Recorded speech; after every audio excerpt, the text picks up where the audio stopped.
एक बार फिर से टॉपर्स तक चैनल में आपका तहे दिल से मैं स्वागत करता हूं और मैं उम्मीद करता हूं कि आप सभी स्टूडेंट्स, दोस्त और भाई बहन हमारे अच्छे होंगे और मन से पढ़ाई कर रहे होंगे। मैं यह भी उम्मीद करता हूं कि आपका जो भी लक्ष्य होगा, आपका जो भी गोल है, उस पर लगातार आप मेहनत कर रहे होंगे और अपने लक्ष्य तक जरूर पहुंचेंगे। ये मैं आपसे उम्मीद करता हूं। आपको आज जो मैं एक नए टॉपिक के साथ मैं आपसे जुड़ रहा हूं। आज हम एक नए टॉपिक के साथ आज पढ़ेंगे, आगे चलेंगे। 9th क्लास इकोनॉमिक्स है, उसमें पालमपुर जो है एक काल्पनिक गांव है। काल्पनिक गांव का मतलब है कि भारत जो है गांवों का देश है, तो पालमपुर की तरह हजारों लाखों गांव है इस देश में। और जिस तरह की घटनाएं, जिस तरह के लोग, जिस तरह के वहां रहने वाले लोग जिस तरह से काम करते हैं पालमपुर में, उसी तरह से पूरे भारत के गांव में ऐसे ही क्रियाकलाप होता है, ऐसे ही काम होता है, ऐसे ही लोग हैं और ऐसे ही लोग, वहां रहने वाले लोग काम धंधे करते हैं।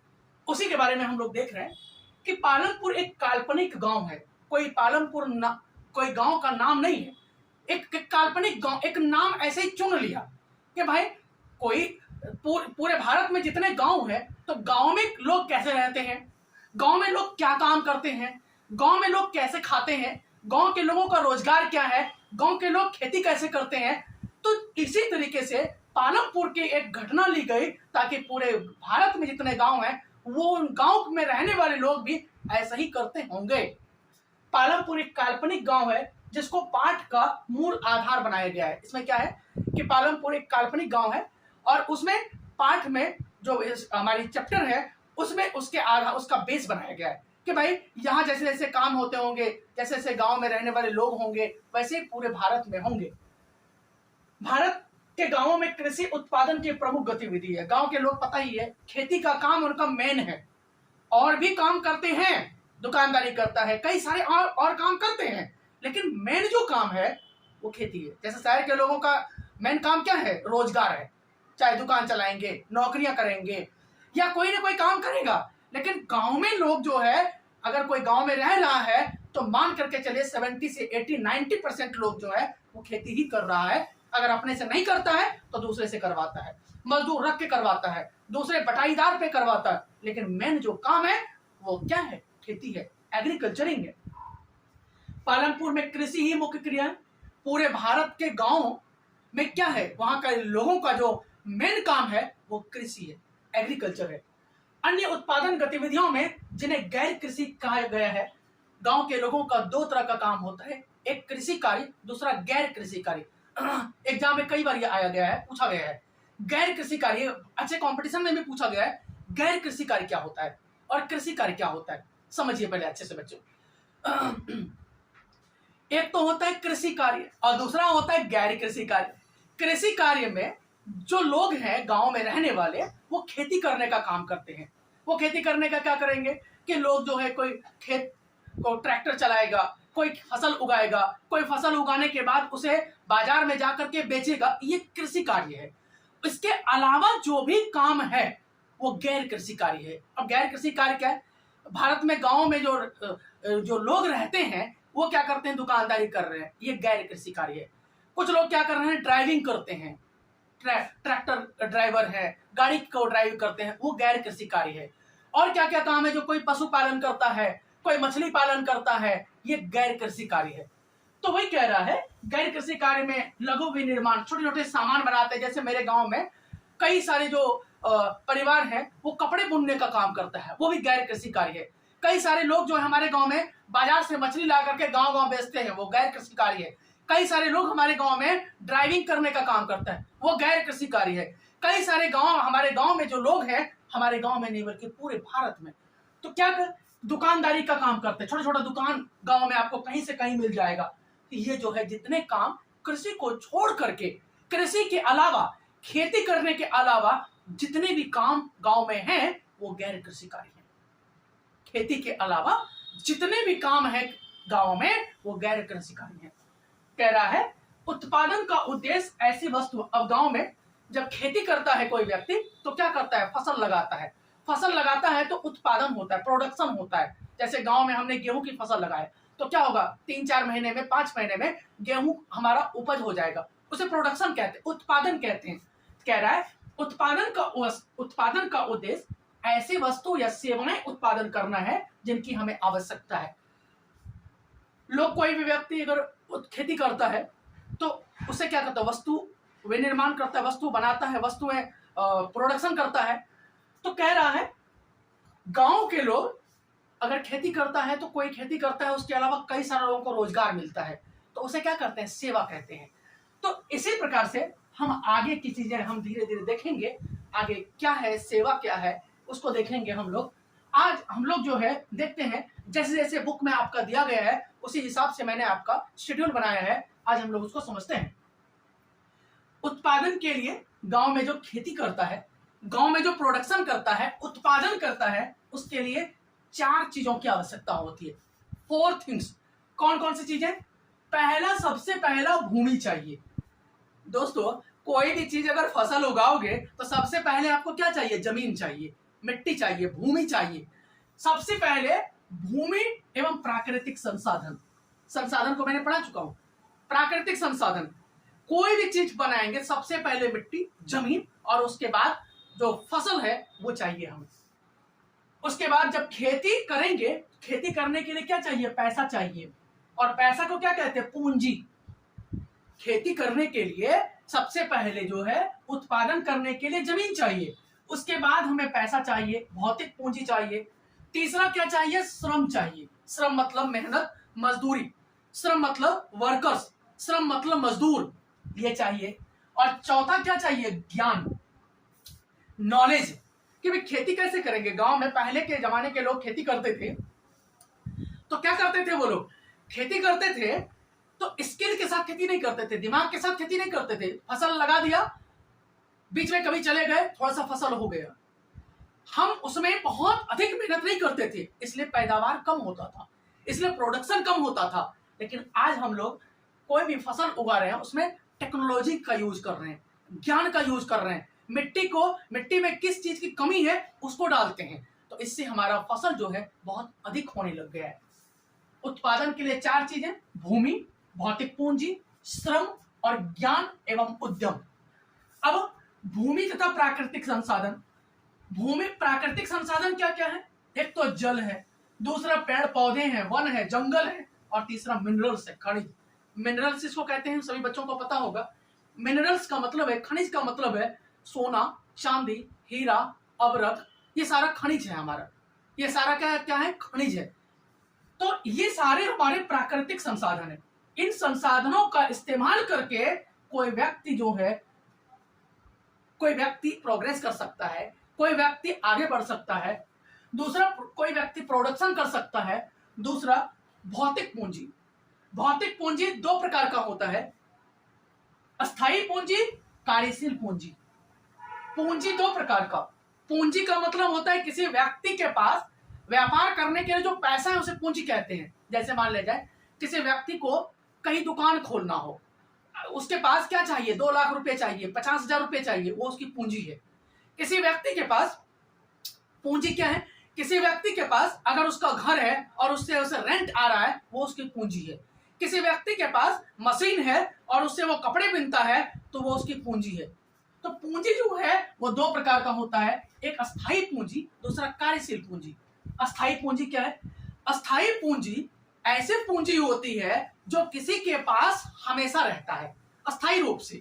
वो क्या है, औजार, मशीन, अपना बिल्डिंग, ये अस्थाई पूंजी है, यानी एक जगह फिक्स रहता है। अस्थाई पूंजी का मतलब होता है किसी के पास ऐसी पूंजी जिससे उसे इनकम भी हो रहा हो और एक जगह फिक्स रहता हो। अगर किसी व्यक्ति ने औजार खरीद लिया, औजार का मतलब क्या है, औजार का मतलब है मशीन। औजार का मतलब है जैसे हम कभी टेलीविजन टीवी ठीक करते हैं, वो औजार है। जैसे कोई कूलर ठीक कर रहा है, कोई फ्रिज ठीक कर रहा है, कोई एसी ठीक कर रहा है, वो उसका औजार है। तो औजार जो है वो उसकी अस्थाई पूंजी है। दूसरा, मशीन। मान लीजिए मैंने 10 लाख की मशीन खरीद लिया, या गांव में हूं तो गांव में हमने क्या कर लिया, पानी निकालने की जो 5 हॉर्स की 10 हॉर्स की मशीन होता है वो खरीद लिया, तो वो मेरी अस्थाई पूंजी है। अब उससे क्या कर रहा हूं, हर जगह लोगों को खेतों में पानी पहुंचा रहे हैं, और उससे हमें कुछ इनकम हो जाता है, वो मेरा स्थायी पूंजी है। तीसरा, बिल्डिंग भी अस्थायी पूंजी है। शहर गांव के लोग कई सारे छोटे छोटे शहरों में अपना बिल्डिंग बना दिया, उससे रेंट आ रहा है, वो मेरा, या हमारी जमीन, हमारे पास 2 बीघे जमीन है, वो मेरी अस्थायी पूंजी है। तो ये अस्थायी पूंजी है।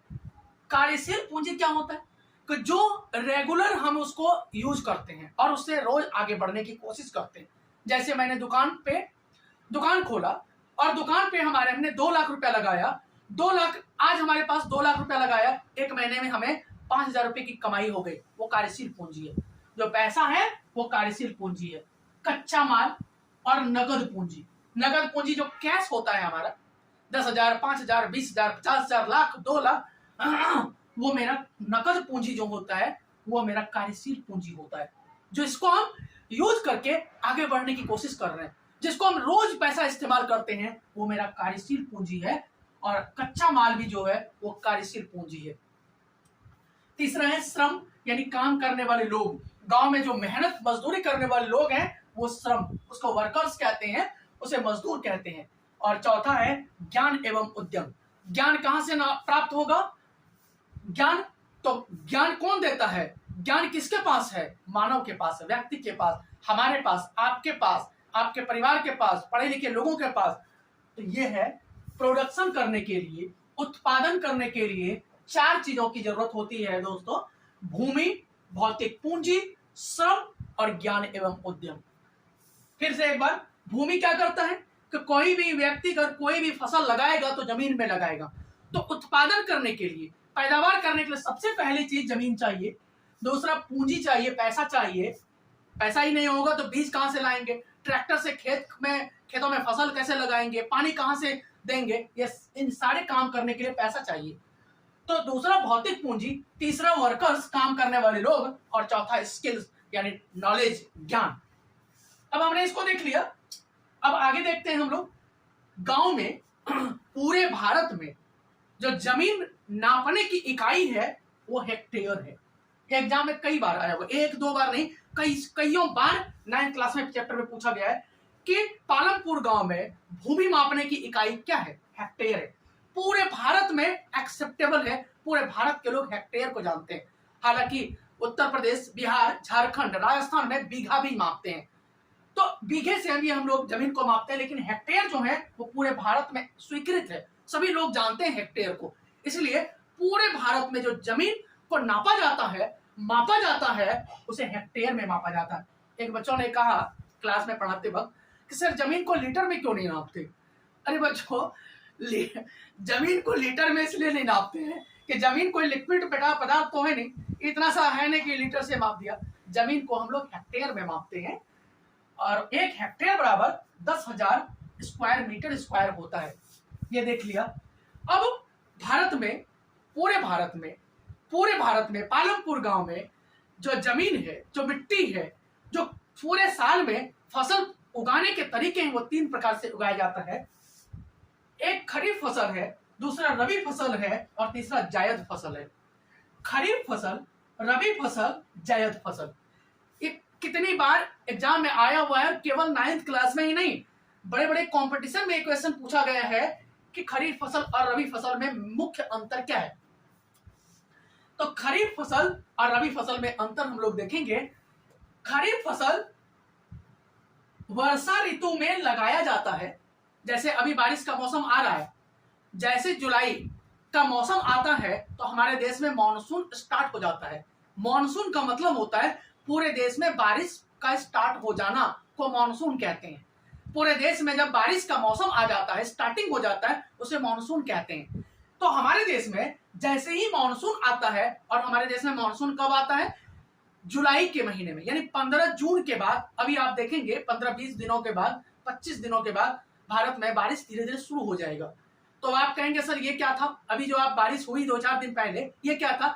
ये मानसून पूर्व बारिश था, मानसून आने से पहले की बारिश थी, ये मानसूनी बारिश नहीं है। तो खरीफ फसल वर्षा ऋतु में बोया जाता है, जून जुलाई के महीने में बोया जाता है और अक्टूबर नवंबर में काट लिया जाता है। क्या कर लिया जाता है? जैसे अभी क्या करेंगे, धान की फसल लगाएंगे, मक्के की फसल लगाएंगे, और ज्वार की फसल लगाएंगे और 3-4 महीने में जब यह फसल तैयार हो जाएगा तो हम लोग अक्टूबर में उसे काट लेते हैं। उसके बाद क्या है, खरीफ फसल, जिसे वर्षा ऋतु में बोया जाता है और अक्टूबर नवंबर जुलाई महीने में लगाया जाता है और अक्टूबर नवंबर में उस फसल को काट लिया जाता है। दूसरा जो ये खरीफ फसल है वो उसमें ज्वार आता है, बाजरा आता है, चावल आता है, कपास आता है, गन्ना आता है और तंबाकू आता है और भी कई सारे, मूंगफली भी आता है। तो क्वेश्चन कई बार पूछा गया है कि तंबाकू और मूंगफली किस तरह का फसल है, तो रबी ये जो है खरीफ फसल है दोस्तों, मूंगफली भी खरीफ फसल है। दूसरा है रबी फसल। रबी फसल जैसे ही हम लोग खरीफ फसल को काटते हैं, यानी अक्टूबर नवंबर में जैसे ही हमने धान की फसल काटा, मक्के की फसल काटा, वैसे ही हम लोग गेहूं की फसल, सरसों की फसल, चने की फसल, अरबी अलसी की फसल लगाना शुरू कर देते हैं। जैसे ही रबी फसल शरद ऋतु में यानी शरद ऋतु में यानी ठंडे के मौसम में इसको लगाते हैं और फिर अक्टूबर नवंबर के महीने में इसे लगाते हैं और मार्च अप्रैल में इसे काट लेते हैं, इसे तैयार कर लेते हैं और इसको शरद ऋतु में लगाया जाता है और गर्मी के मौसम आते आते इस फसल को काट लिया जाता है, इस फसल को तैयार कर लिया जाता है। इस फसल में गेहूं है, सरसों है, दाल है, जितना दाल है, जितनी दालें हम लोग खाते हैं वो सारा दाल जो है वो रबी फसल है। उसके बाद आलू भी रबी फसल है। आलू को हम लोग उसी अक्टूबर नवंबर में लगाते हैं और जनवरी फरवरी मार्च के महीने में उसे हम लोग तो निकाल लेते हैं मिट्टी से। तो ये सारा जो है रबी फसल और खरीफ फसल में अंतर। तीसरा है एक और प्रकार की फसल है जायद फसल, जिसे हिंदी में गर्मा फसल भी कहते हैं, जो अप्रैल मई में लगाया जाता है और 1-2 महीने में ये तैयार हो जाता है। जैसे इसको जायद फसल कहते हैं और ग्रीष्म ऋतु की फसल भी कहते हैं। जैसे इसको मार्च से जून तक इस फसल को तैयार करते हैं, अप्रैल से जून तक इस फसल को तैयार करते हैं, यानी अप्रैल में लगाया, अप्रैल मई और जून तक इस फसल को काटते हैं। जैसे इसमें तरबूज, अभी आप लोग खा रहे होंगे तरबूज, मुंह में पानी भी आ रहा होगा। तरबूज, खीरा, ककड़ी, फली, ये सारा जो है जायद फसल है। तरबूज वगैरह क्या होता है, लगाया और 15 से 1 महीने में यह फसल तैयार हो जाता है, यानी बड़े बड़े तरबूज फलने लग जाते हैं, फूलने लग जाते हैं। उसी तरह से खीरा भी है। खीरा क्या है, 10 दिन में, 15 दिन में, अगर थोड़ा सा बड़ा उसका लत है तो 15 दिन में खीरा उगने लग जाता है। उसी तरह ककड़ी है, फली है, तो ये सारा जायद फसल है। तो पूरे भारत में 3 प्रकार की फसलें होती है, खरीफ फसल, रबी फसल और जायद फसल। जायद फसल, खरीफ फसल जो है वो वर्षा ऋतु में लगाया जाता है और जुलाई महीने में लगाया जाता है और अक्टूबर महीने में काट लिया जाता है। इसमें ज्वार, बाजरा, चावल, कपास, गन्ना, तंबाकू। रबी फसल में जिसे शरद ऋतु में ठंड के मौसम में लगाया जाता है और फरवरी मार्च या मार्च के महीने में इसे काट लिया जाता है और इसमें गेहूं, सरसों और जितनी दालें हैं वो सारा रबी फसल में आता है। आलू, ये सारा रबी फसल में आता है। और एक है गर्मा फसल, जिसे जायद फसल भी कहते हैं। इसको मार्च या अप्रैल महीने में लगाते हैं और मई और जून 2-3 महीने इस फसल को काटते हैं। अक्सर ये फसल जो है बालू वाली मिट्टी में, नदियों के किनारे जहां पानी की बहुतायत होती है, पानी बहुत अधिक मात्रा में होता है, वही जायद फसल लगाई जाती है, क्योंकि गर्मी के मौसम में पानी की अधिक आवश्यकता होती है फसल को। इसमें तरबूज, खीरा, ककड़ी, फली आदि। तो दोस्तों, इस प्रकार से हमने इन सब चीजों को डिटेल से समझा। अगर कोई भी चीजें आपको नहीं समझ में आ रही हो, अगर लगता हो कहीं, तो आप जरूर से जरूर कमेंट करें। और आपका कमेंट जो है, आपने देखा भी होगा, हर कमेंट का मैं जवाब भी देता हूं, तो आपका कमेंट जो है मैं अच्छे से रीड करता हूं और आपके कमेंट का जवाब भी देता। नेक्स्ट पर चलते हैं। और केवल हम लोग कहानी सुन रहे हैं, अभी पूरे चैप्टर की स्टोरी सुन रहे हैं, कहानी। जब आप पूरे चैप्टर की स्टोरी समझ लोगे तो आपको चैप्टर बहुत ही आसान लगेगा, इजी लगेगा।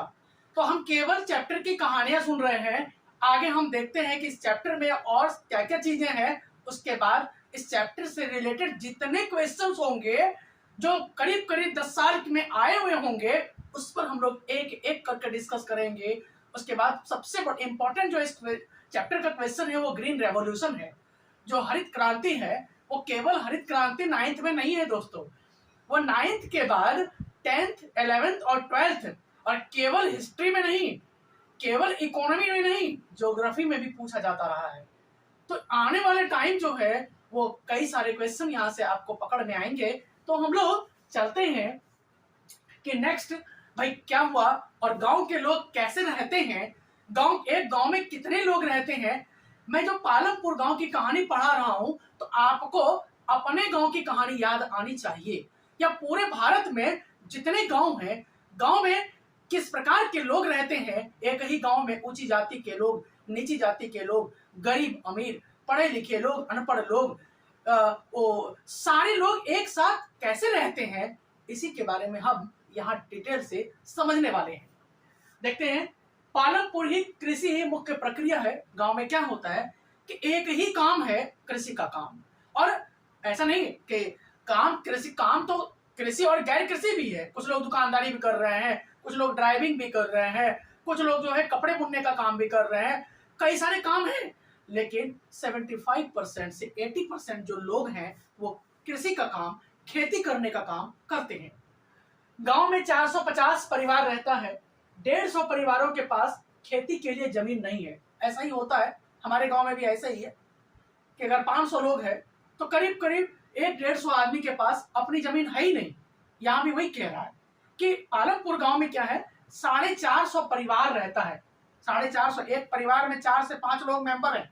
450 घर, परिवार का मतलब है कि 450 घर, यानी करीब करीब 2 से 2,500 लोग इस गांव में रह रहे हैं। लगभग जो मीडियम क्वालिटी का गांव है उस गांव में लगभग ऐसे ही होते हैं। किसी गांव में 300 परिवार, किसी गांव में 200 परिवार, किसी गांव में 500 परिवार, इसी तरह का पूरे भारत का गांव है। और कहा भी गया है कि भारत गांवों का देश है। सच में अब तो लोग जो है शहर की तरफ पलायन करने लग गए हैं। कि रीजन क्या है कि एक तो गांव में पढ़ने की उतनी अच्छी फैसिलिटी नहीं होती है, दूसरा रोजगार नहीं होता है, खेती ही मुख्य प्रक्रिया है, थोड़ा लोग स्टैंडर्ड रहना चाहते हैं, लाइट नहीं रहता है, पानी की सुविधाएं नहीं है, इसलिए लोग शहर की ओर चले जाते हैं। और सबसे बड़ा जो मेन रीजन है गांव से शहर आने का वो है एजुकेशन कि भाई हमने तो नहीं पढ़ा, लेकिन कम से कम अपने बच्चों को तो अच्छी शिक्षा दें, कम से कम बच्चों को तो पढ़ाएं जिससे हमारा नाम रोशन हो। तो कुल मिलाकर के वही कह रहा है 450 परिवार रहते हैं और 150 परिवारों के पास जमीन नहीं है। ये बिल्कुल सच है।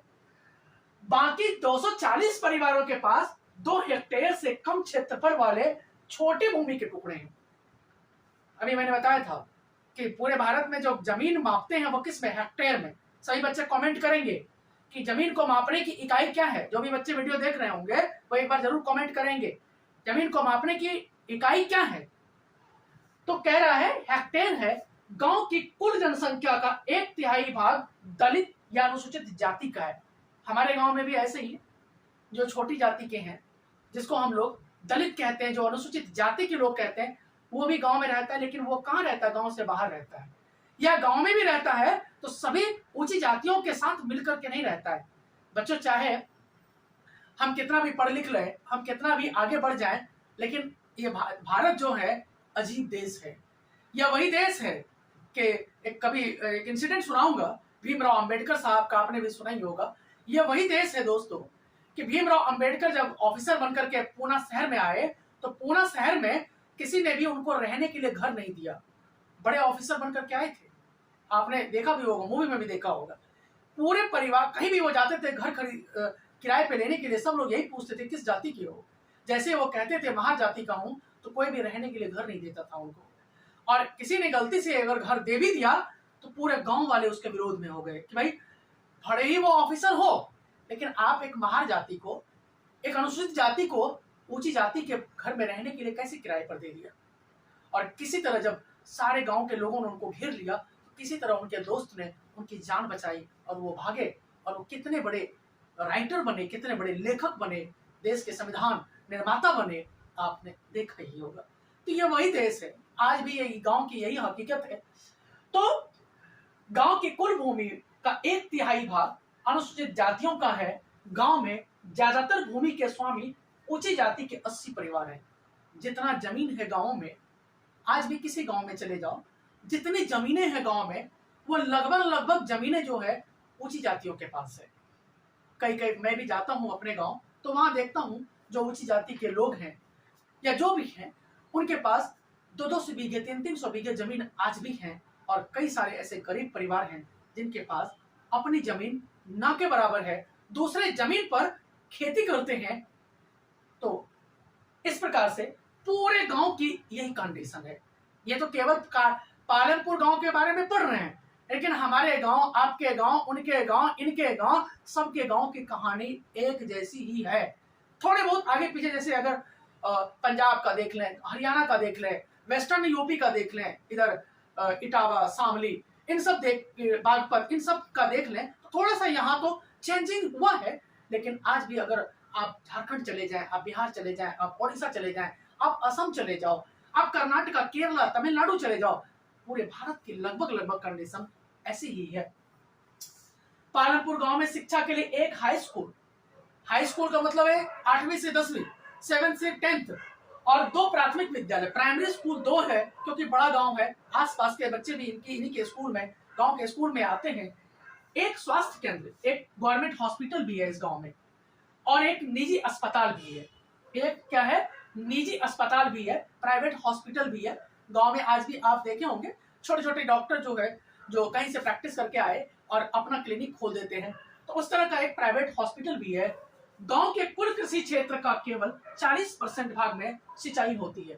कह रहा है कि जो 40% जो जमीन है, उन 40% जमीन में ही सिंचाई होती है, नहरों से पानी आता है, या जमीन धरती से जो है ट्यूबवेल से पानी निकाल लेते हैं। तो पूरे जमीन पर जितनी जमीन है वहां सिंचाई की सुविधा भी नहीं है। तो अब आप सोचिए कि जब पानी की सुविधा नहीं है हर लोगों के पास, खेती कैसे करेंगे? ये खेती कौन कर रहे हैं? जिनके पास अपनी पानी की सुविधा है, जो पानी ट्यूबवेल खुदवा सकते हैं, जो पानी को धरती के नीचे से मशीन लगा करके निकाल सकते हैं। इसके लिए पैसा चाहिए, इसके लिए मनी चाहिए, इसके लिए क्या चाहिए? पूंजी चाहिए। भाई अपनी मशीन खरीदने के लिए 50,000 रुपए चाहिए, बोरिंग करवाने के लिए, ट्यूबवेल लगवाने के लिए लाख रुपए चाहिए। तो 1.5 से 2 लाख रुपए पानी की व्यवस्था करने के लिए, वो केवल धरती से निकालने के लिए पानी। और नहर की सुविधा तो बहुत सारे राज्यों में है ही नहीं, और अगर है तो पूरे गांव गांव तक नहर की सुविधाएं आज भी नहीं है। हालांकि सरकार ने इस क्षेत्र में बहुत काम किया है, लेकिन कई सारे ऐसे गांव हैं जहां नहरों की फैसिलिटी ना के बराबर है। अधिक उपज बीज पैदा करने वाले हाई यील्डिंग वैरायटी की सहायता से गेहूं की उपज 1300 किलोग्राम प्रति हेक्टेयर से बढ़कर 3200 किलोग्राम हो गई है।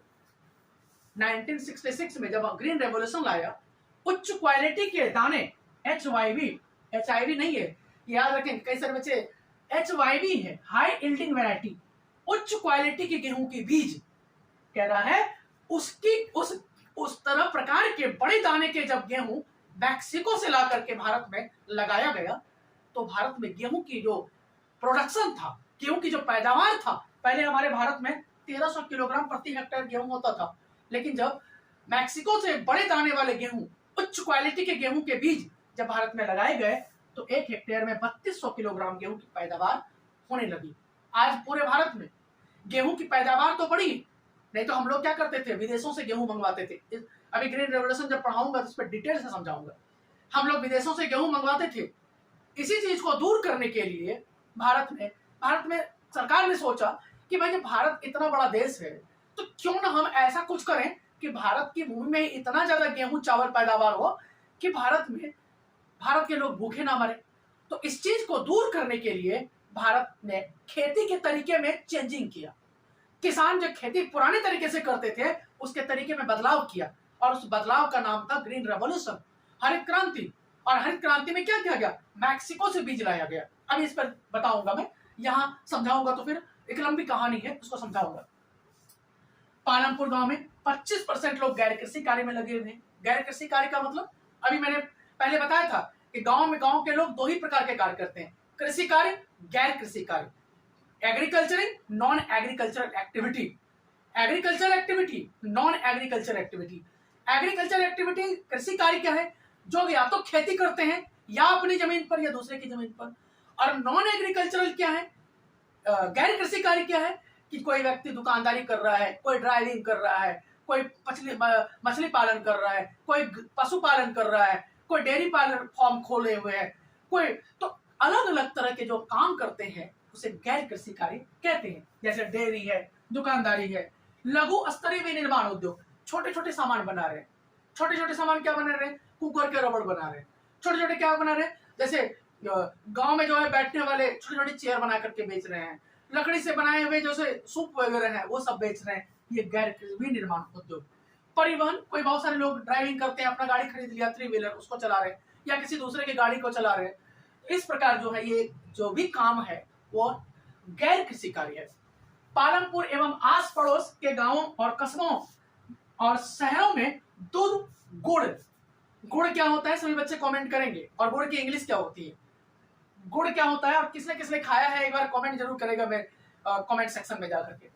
गुड़, गेहूं आदि सुलभ है। गांव में क्या होता है? दूध, जहां देखोगे दूध, क्योंकि गाय पालना, भैंस पालना आसान काम होता है, घास भी मिल जाता है और जानवरों को खिलाने के लिए जो चारे हैं वो भी आसानी से खेतों से मिल जाते हैं। तो अक्सर लोग, जितने लोग गांव में रहते हैं, सब कोई ना कोई 1, 2, 4 गाय पालता है, ताकि अपने भी खाता है और अगर अधिक हो गया तो बेच भी देता है। तो उससे क्या होता है, थोड़ा सा इनकम भी हो जाता है। दूध हो गया, गुड़ हो गया, गेहूं हो गया, चावल हो गया, सब्जी हो गया, ये आपको पूरे गांव में कहीं भी मिल जाएंगे। जैसे अधिक से अधिक गांव, कस्बों और शहरों से अच्छी सड़कों, परिवहन और टेलीफोन से जुड़ेंगे, भविष्य में गांवों में गैर कृषि उत्पादन क्रियाओं के नए अवसर सृजित होंगे। कह रहा है जैसे जैसे गांव में सड़कें बनेगा, जैसे जैसे गांव में जैसे जैसे गांव के लोग अमीर होंगे, जैसे जैसे गांव में समृद्धता, अमीरी बढ़ेगी, वैसे वैसे लोग जो है कृषि का काम छोड़ करके गैर कृषि कार्य करने लग जाते हैं। शहरों के लोग गैर कृषि कार्य करते हैं। क्या करते हैं? कोई टीचिंग कर रहा है, कोई डॉक्टरी का काम कर रहा है, कोई दुकानदारी कर रहा है, कोई ड्राइविंग कर रहा है, कुछ ना कुछ कर रहा है, खेती नहीं कर रहा है। तो या खेती कर रहा है तो 2-4% लोग शहर में, 5%, 10% लोग करते हैं, लेकिन शहरों में 80%, 85%, 90% लोग खेती करने का काम करते हैं। क्यों? क्योंकि उनके पास कोई दूसरा ऑप्शन ही नहीं है और खेती के अलावा कोई रास्ता भी नहीं है उनके पास। तो वही कह रहा है कि पूरे भारत के गांवों में अगर पक्की सड़कें बना दी जाए, अगर नहरों से उनको जोड़ दिया जाए, अगर अस्पताल की अच्छी सुविधा कर दी जाए, अगर शिक्षा की अच्छी सुविधा कर दी जाए, तो लोग जो है गांव से शहर की तरफ पलायन नहीं करेंगे और गांवों का डेवलपमेंट होगा, गांवों का विकास होगा, गांव तरक्की करेगा और गांव के लोग भी समृद्ध होंगे, अमीर होंगे। वही कह रहा है। तो जब गांव में नए अवसर सृजित होंगे, नए नए रोजगार क्रिएट होगा, नई नई एक्टिविटी क्रिएट होगी, और ये क्रिएट कौन करेगा? सरकार। ये एक्टिविटी कौन क्रिएट करेगा? गवर्नमेंट। तो जब सरकार इस तरह से काम करेगा तो गांव के लोग शहर की तरफ पलायन नहीं करेंगे। आज शहरों में देखो, सारे लोग शहर की तरफ भाग रहे हैं, सारे लोग, गरीब अमीर सारे लोग गांव छोड़ छोड़ करके शहर की तरफ पलायन कर रहे हैं। इसका रीजन क्या है? गांव में सब चीजों की सुविधाएं नहीं है, गांव में हर चीज की फैसिलिटी नहीं, इसी लोग जो है गांव से शहर की तरफ भागते चले जा रहे हैं। उसके बाद पालमपुर में किन्हीं 3 गैर कृषि क्रियाएं, अभी मैंने बताया था, क्वेश्चन कई बार पेपर में आया हुआ है कि गैर कृषि क्रियाएं क्या है। अगर आपके ये क्वेश्चन दे दिया, आपके गांव में 3 गैर कृषि क्रियाएं, तो आप लिखेंगे डेयरी पालन, पशुपालन, मछली पालन, परिवहन, दुकानदारी, विनिर्माण। विनिर्माण 10th में एक चैप्टर भी है ज्योग्राफी में, 6ठा चैप्टर भी विनिर्माण, उस पर मैंने अच्छे से एक वीडियो बनाया हुआ है। विनिर्माण का मतलब होता है कि जब कोई भी सामान हम हाथ की बजाय जब मशीन से बनाते हैं तो उसे विनिर्माण कहते हैं। तो उस पर एक अच्छे से वीडियो मैंने बनाया हुआ है। गांव में क्या करता है, कई सारे लोग जो है छोटे छोटे धागे से कपड़ा बनाता है, बेडशीट बनाता है, बना करके बेचता है। छोटे छोटे सामान जो है लोग गांव में बना बना करके बेचते हैं, ताकि उनका रोजगार चल सके, ताकि उनके पेट भर सके, ताकि उनके बच्चे पढ़ाई लिखाई कर सकें, ताकि वो भी प्रोग्रेस कर सकें, आगे बढ़ सकें, तरक्की कर सकें। तो दोस्तों, इस प्रकार से यह एक कहानी के रूप में पूरे चैप्टर को समरी के रूप में हमने बताया। आपको ये वीडियो कैसी लगी आप एक बार जरूर कमेंट में सेक्शन में जाकर के कहेंगे। और हाँ, गुड़ किसने किसने खाया है और गुड़ को इंग्लिश में क्या कहते हैं, ये एक बार जरूर कमेंट में जाकर के मुझे बताएंगे, ताकि मैं जानूं कि शहर के बच्चे गुड़ के बारे में जानते हैं या नहीं और उसकी इंग्लिश जानते हैं या नहीं। तो नेक्स्ट अब हम क्वेश्चन आंसर सेक्शन पे आएंगे। इसमें कितने क्वेश्चन 10 सालों में आए हुए हैं और क्या क्या इस चैप्टर में और मेन टॉपिक है, उस पर हम लोग विस्तार से डिस्कस करेंगे। ग्रीन रेवोल्यूशन को आप अच्छे से सुनेंगे, जो नेक्स्ट वीडियो हमारा आएगा वो उसमें ग्रीन रेवोल्यूशन के बारे में डिटेल्स में बताऊंगा।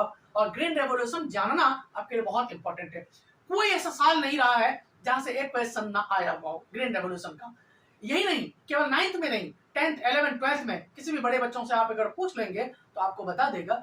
हर समय आपको ये ग्रीन रेवोल्यूशन काम आने वाला है। तो नेक्स्ट वीडियो में हम ग्रीन रेवोल्यूशन को देखेंगे। जय हिंद, जय भारत।